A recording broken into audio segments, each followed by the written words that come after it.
اور مہنگائی کے حساب سے دیجیے، کم سے کم تو 1000 روپے دینا چاہیے، اور اگر اتنا نہیں کوئی غریب ہے 500 دے، لیکن پابندی سے دے، 100 دے پابندی سے دے، ہر مہینے دے، ایڈوانس دے، اس میں کوتاہی نہ برتے، کمی بیشی کرے، جو ایک طے کر لے پابندی سے دے۔ پابندی سے دینا یہ اس بات کی علامت ہوگی کہ آپ واقعی قرآن کی تعلیم کے لیے فکر مند ہیں۔ بہت سے آپ کے یہاں کے ہم مکتب اور ٹیوشن سینٹر کو جانتے ہیں جو پہلے کئی سالوں سے قائم ہوئے اور اس فیس نہ ملنے کی وجہ سے وہ بند ہو گئے۔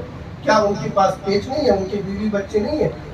ان کا تو احسان ہے کہ آپ کی سہولت پیدا کر دیا۔ یہ چند باتیں آپ سے عرض کی ہے، چونکہ وقت 10 منٹ دیا تھا اور 25 منٹ ہو گیا، معافی چاہتا ہوں، بات چونکہ ہمارے فائدے کی تھی اور یہ مذاکرہ ہے، آپ کو سمجھانا نہیں ہے۔ قرآن نے کہا وَذَكِّرْ فَإِنَّ الذِّكْرَىٰ تَنفَعُ الْمُؤْمِنِينَ، اے نبی آپس میں ایک دوسرے کو نصیحت کیجیے، یہ نصیحت کرنا فائدہ دیتا ہے۔